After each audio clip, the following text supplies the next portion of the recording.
Hello everyone, welcome to my YouTube channel. This is part 1 of B Sharp in C Sharp video tutorial series.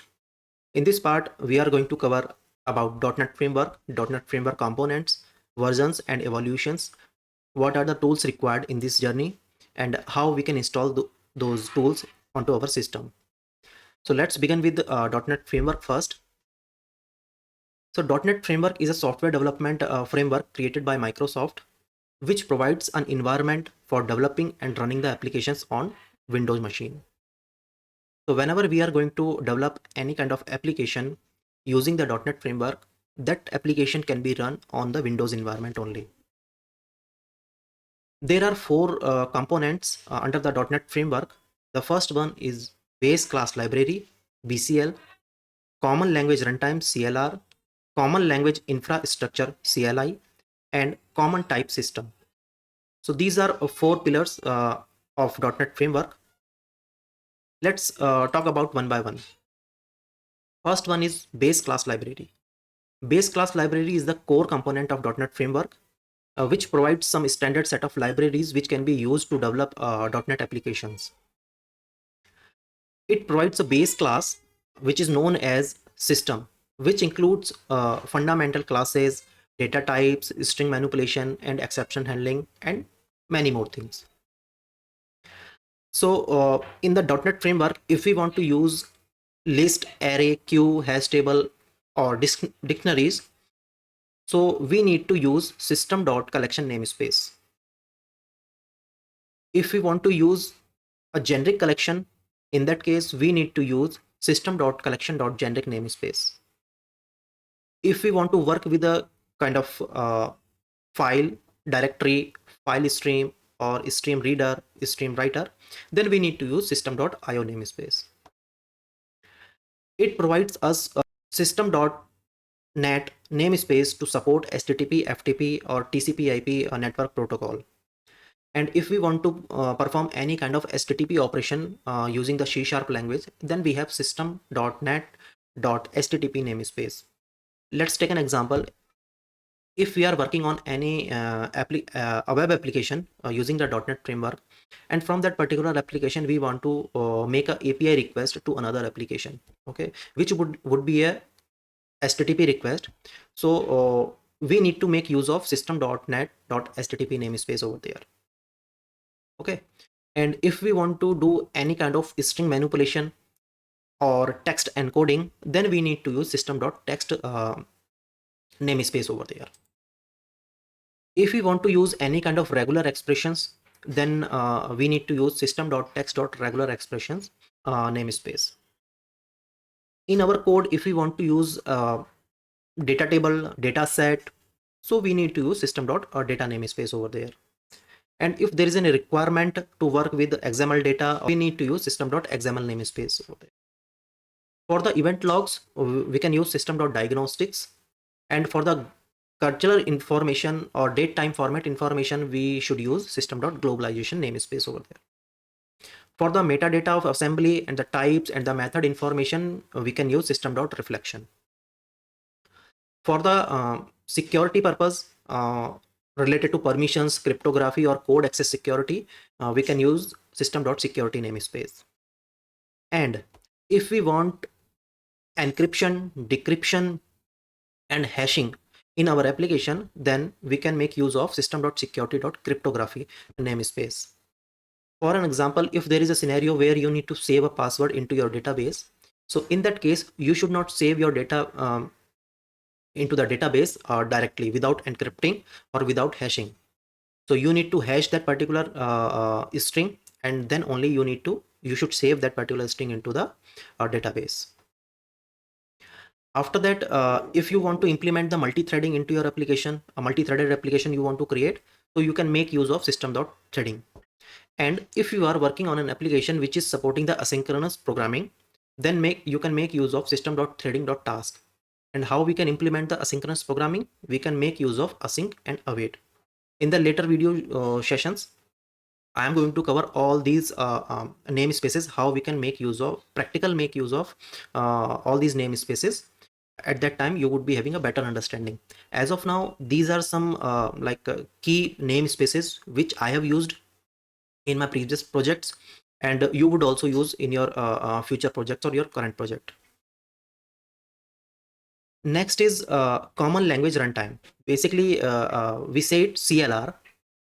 So CLR is the execution engine of the .NET framework. This is the most important component of the .NET framework, which handles the execution of the program. So whenever you are going to write a program, at that time, the CLR would be responsible to execute that particular program. Without CLR, your program would not be executed. Okay, so it provides several kind of services. For an example, the memory management, type safety, exception handling, garbage collections, and there are many more. Okay, it allows us to write our code in multiple programming languages. For an example, C Sharp, VB.NET, F Sharp. There are 44 plus languages which is being supported over there. So CLR is the most important component under the .NET framework. Next component is Common Language Infrastructure, CLI. So as I told you, .NET framework supports the use of multiple programming language, and this means the component written in different language can interact with each other. How they can interact with each other? What is the mechanism behind that? So there are two child components I'm going to tell you. One is common type system, and another one is common language specification. So common type system, basically it ensures data types which are compatible across different languages. So for an example, in C# language, whenever we are going to define any kind of integer, so how we can define the integer in C# language? We write a keyword over there, int. You can see in the blue color, I have written here int, and define the variable name over there. So that is how we can define a integer variable in C#. But the same variable, if we want to define into the VB.NET, then we need to use dim, the variable name, as the data type. So this is the syntax. But whenever this code is going to be executed, it would treat, common type system would treat both of them as int32. Okay, so whenever this code is going to be compiled or run, it would be treated as same. The syntax is different, but internally both of them are same. So that is how it is managing the things on the background using the common type system. Next one is a common language specification. Common language specification is kind of a set of rules which every language under the .NET framework must need to follow. Okay, so I told you that there are 44 languages being supported by .NET framework. So under the .NET framework, whichever language is following, that language must need to follow these principles. Okay, for an example, in C# language, every statement must have to end with a semicolon. Without the semicolon, user will get a compilation error. Okay, but at the same time, if you write the same code into the VB.NET, each statement should not end with the semicolon. So these are some set of rules which is defined for each and every language, and each and every language need to follow them. And whenever the code is going to be compiled, again using the common type system, it would be same for every language. Okay, I'll give you an example, practical example, whenever we are going to move on to the Visual Studio. Okay, don't worry. The next thing is versions and the evolutions. So the .NET framework has evolved over time with numerous versions, each adding new feature and improvement. So there are some key versions I have written over there. Initially, like when this .NET framework launched, so the version was .NET framework 1.1. So this was the initial release introducing the CLR, BCL, and basic Windows and web application capabilities. Okay, later on, there is a new version they have launched. Microsoft launched a new version that is called .NET framework 2.0. In that version, they have added generic partial classes and anonymous methods. Later on, they launch another version, .NET framework 3.0, and in that version they introduced WPF, WCF, and Windows Workflow Foundation and card space. After that, there is another version they have released, .NET framework 3.5, where they have introduced about LinkU, language integrated query, and added new features to existing framework like WCF and Windows Workflow Foundation. Later on, like they have launched another version, .NET Framework 4, and after that there were some minor improvements, 4, 4.1, 4.2, 4.5, like this. There were some minor versions also. That is why I've written X over there. Okay, so it brought in parallel computing, improvement in CLR, some new features, new language features, and some enhancements they have made into the several kind of libraries. Now at this time when I am recording this video tutorial series, as of now, the latest thing from Microsoft is .NET Core, or you can say .NET. Okay, so .NET Core is a cross-platform open source re-implementation of .NET Framework, which is designed to be more modular and suitable for modern cloud microservices and containerized kind of applications. Okay, so it started with .NET Core 2, then later on .NET 3. Then they released .NET. They removed this core keyword from .NET Core. Now they have launched it with the .NET 5, .NET 6, .NET 7, .NET 8. Okay, which represents the unification of .NET Framework and .NET Core into a single platform, providing a streamlined cross-platform development experience. Okay, so starting with .NET 5, there is a single .NET platform that can be used to build the applications on the Windows environment plus Mac OS plus Linux OS. Okay, so you earlier in .NET Framework, we were able to develop the applications only for the Windows environment. But when this .NET Core came into the picture or into the market, we can develop the applications for Windows, Mac, and Linux. The same build would be working for all these three environments. Okay, so in the conclusion, the .NET Framework is a robust, comprehensive, and um, kind of development platform that has been the backbone of many applications.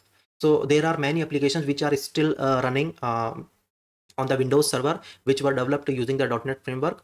Now they are like moving, or they are migrating from .NET Framework to .NET Core, because this is the latest thing into the market from Microsoft, and it is very robust actually.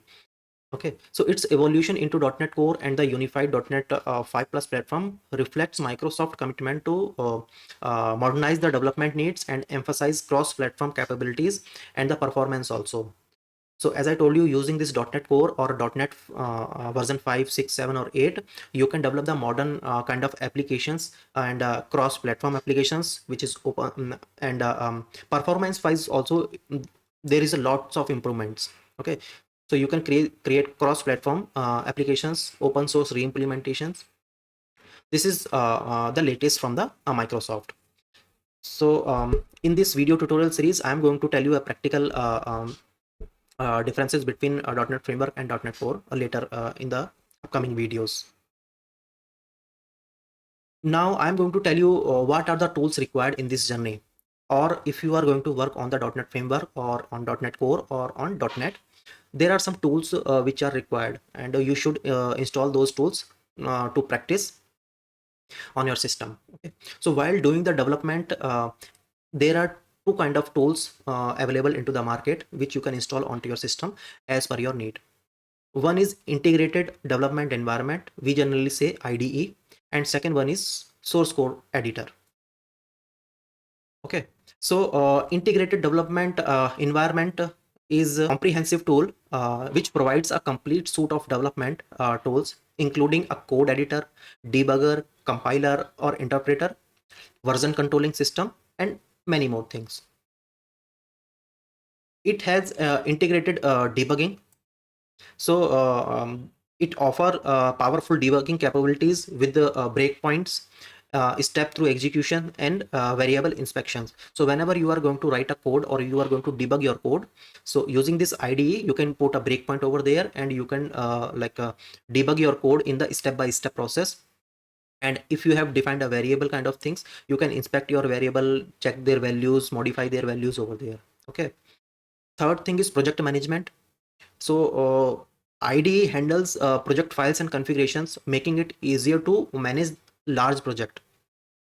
So in your organization, whenever you are going to work on a large project, project management is very important, and IDE provide that kind of facility to manage your project. Okay. Fourth one is code assistance. So there are advanced features like intelligent code completion, syntax highlighting, and refactoring tools available into the IDE. So whenever you are going to write a code, so if you put a dot over there, there would be some kind of intelligence, right? So that you can complete your code. So using this IDE, you would get that kind of features also. Fifth one is build automation. So nowadays, I hope you have heard about this build automation kind of thing, or creating a build pipeline, right? So IDE often come with a build tool that automate the compilation and the deployment process. So if you are using an IDE, using that particular IDE, you can automate your build and deployment process. So whenever your code is done, you would commit that code into your branch, and that would automatically compile, and it would automatically deploy to that particular environment. Okay, whatever environment is mapped with your branch. Okay, so let's suppose you are working on a master branch, and that code you need to deploy onto the dev environment or test environment or the production environment. You can automate that process using this IDE. The last one is framework support. So using the IDE, like IDEs are often tailored to a specific language or framework, providing specialized support and optimizations. Okay, so whenever you are going to use this IDE, you would be having some kind of framework support from that particular company, okay, who developed that particular IDE. In our case, we are going to use Visual Studio, and Visual Studio is being maintained or by Microsoft. Okay, so from Microsoft side, we are going to get each and every kind of support. There are some cons also using the IDE. So this is resource intensive. Resource intensive means some of the IDEs can be heavy on the system resources, which might slow down the machine. Okay, so if your machine's configuration is not enough, then and you are going to install the IDE, it would definitely slow down your machine. Second one is complexity. They have a steeper learning curve due to their extensive feature and settings. So there are lots of settings you are going to see whenever you are going to use Visual Studio, right? For the freshers, I think it is going to be a little bit complex. Who are experienced, I'm sure they are like used to it. It would not be that much complex for them, but yeah, on a fresher level, on the initial level, yes, it is going to be a little bit complex to understand, like various solution explorer, where are the files. So there are some complexity. The last one is cost. So some IDs are expensive, although there is also a free option available. But if you are going to work with a large team or the big organizations, so it would cost you. You would not be able to use the free version of that particular IDE. So the example of the IDE is Visual Studio from Microsoft. And for the Visual Studio, you are going to see three editions. One is Community Edition, second one is Professional Edition, third one is Enterprise Edition. Visual Studio Community Edition is a powerful IDE which is free for student, open source contributor, and individuals. Okay, so I would suggest you to use this one, Visual Studio Community Edition, for your learning purpose. Visual Studio Professional is best suited for the small teams. Um, Around, if you are having 4 or 5 members, and if you want to use this Visual Studio for your company, then you can make use of Visual Studio Professional Edition. The last one is Visual Studio Enterprise Edition. Enterprise Edition is basically for the big enterprises where uh, like they want end-to-end solution for teams of any size. Okay, let's if there is a big organization who wants like Visual Studio for their organization, so they can make use of this Visual Studio Enterprise Edition. Second one is source code editor. And source code editor is I would suggest you to use Visual Studio Code. Visual Studio Code, or you can say the source code editor, is having some kind of pros and cons also. So let's go through the pros first. uh, Source code editors are lightweight. Lightweight means code editors are generally less resource intensive and faster to load. It would not have the entire thing for you. It would be having all the required thing, or the minimal required things for the code editing purpose. Okay, so it would not be resource intensive, means if you are not having that much configuration into your system, so it would not like impact the performance of your system, and it would load quickly also. Okay, the second point is flexibility. Source code editors are like highly customizable through plugins and extensions, allowing user to like tailor the environment as per their need. Okay, so if you are going to use a source code editor, there would be like n number of plugins available and the extensions available, which you can install into your source code editor as per your requirement, and you can make use of that. Third point is simplicity. Source code editor are like easier to learn and use, especially for the beginners or for simple scripting tasks, right?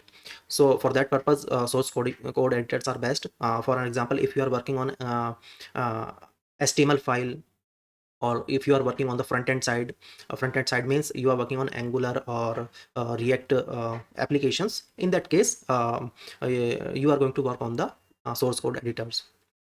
The last one is cost. So many excellent source code editors are free and open source, so that is a good news for many of you who are going to you make use of this source code editor. So many of the excellent source code editors are free, so I would suggest you to use the Visual Studio Code.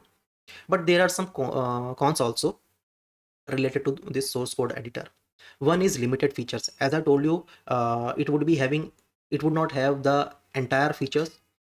It would be having very minimal features out of the box. They lack some advanced features found in IDE, like debugging tools or project management capabilities. Okay, so these are some it would have some limited features. Second one is manual setup. If you are going to use this source code editor, you would to actually configure the additional configuration or installations. As I told you, make use of plugins or extensions. So you should know like what kind of plugins is suitable for your project. You need to find that and install it. Same goes with the extension also. You need to be very sure what kind of extension is best suited for my project, and you just need to install it, and then you can make use of it. The last one is scalability. uh, Source code editor might not be as efficient for managing large and complex project without significant customization. So if you are going to work on a large project, I would suggest you to use the IDE. Okay, so as I told you, the source code editor, Visual Studio Code, you can make use of it.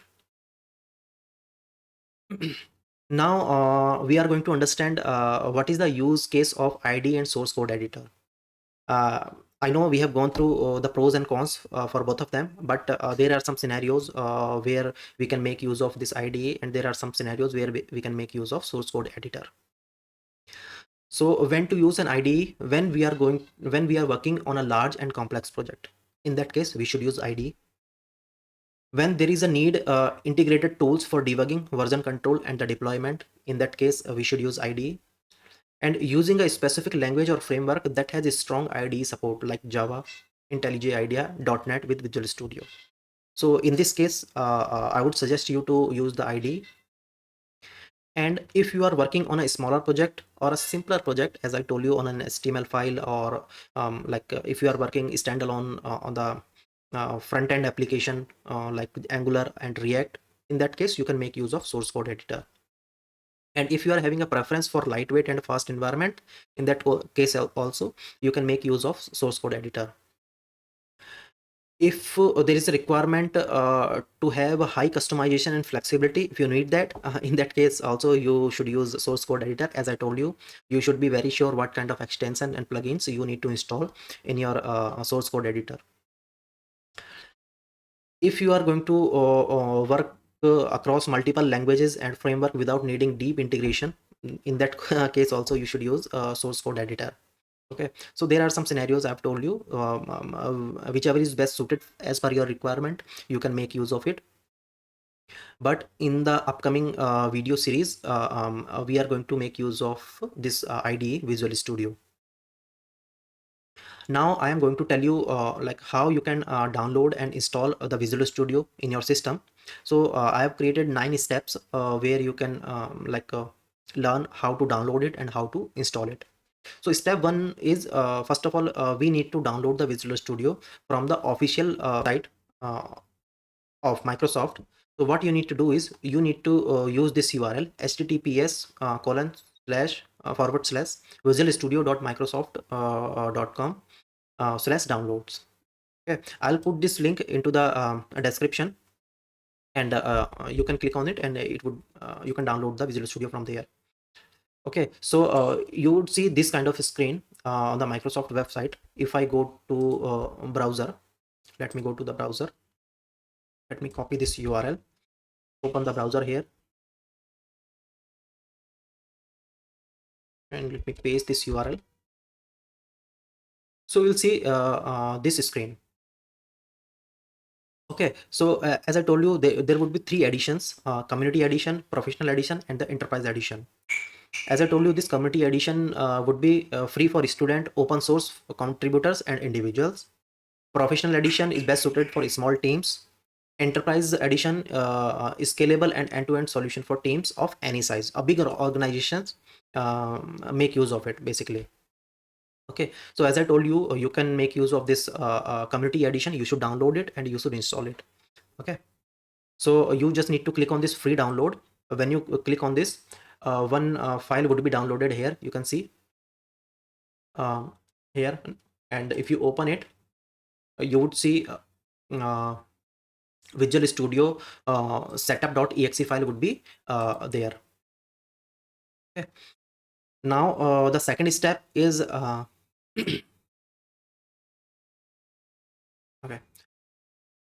Second step, as I told you, you need to select the appropriate edition. Third step is, once you are sure about the edition, click on the download button. It would start downloading the Visual Studio installer on your local machine. Right. Now coming to the fourth step, once you have the exe.exe file downloaded onto your system, you just need to double click on that particular file and it would launch this kind of screen. Okay, yes, you would see this Visual Studio installer screen. You just need to click on the continue button. Once you click on the continue button, it will start downloading some files to make the Visual Studio installer ready to download the package and component and install them onto your machine. Okay, so it would start downloading. It would take a few minutes to download that particular package, and once that package is ready, you would see this screen, installing Visual Studio. Okay, installing Visual Studio Community 2022. Here you would see some checkbox, right? So these checkbox are whatever components are required as per your need. You need to check that, and at the bottom here, at the bottom you would see one drop down, and that drop down would be having 2 options over there: install while downloading and download all. Okay, so these 2 options you would see over there. So what you need to do on this screen, you need to check this ASP.NET and web development. Check this, and you need to check .NET desktop development. Okay, so both of them, once both of them are checked, you need to go to here at the bottom, install while downloading. You need to select that install while downloading, and you need to click on this install button. Once you click on this install button, all the components whichever you have selected, that would be getting installed. First of all, it would be downloaded and it would be installed. Okay, so once that is this process is done, it will take some time to complete based on your internet speed also. So it is going to take some time. Once this entire process is done, so you would see this purple screen. Okay, it would this screen you would see to launch the Visual Studio. Okay, that means your Visual Studio is installed perfectly.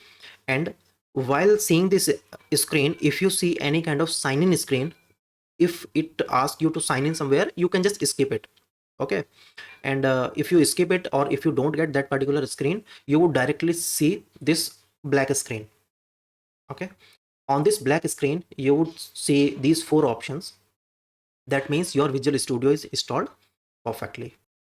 I'll show you on my system how it like opens. So let me show you. This is my Visual Studio 2022. I clicked on it. This is the screen which I was talking about, Microsoft Visual Studio. Whenever you are going to launch the Visual Studio, you would see this screen. So in the coming days, you are going to be very familiar with this screen. It would take some time. It generally takes some time to load.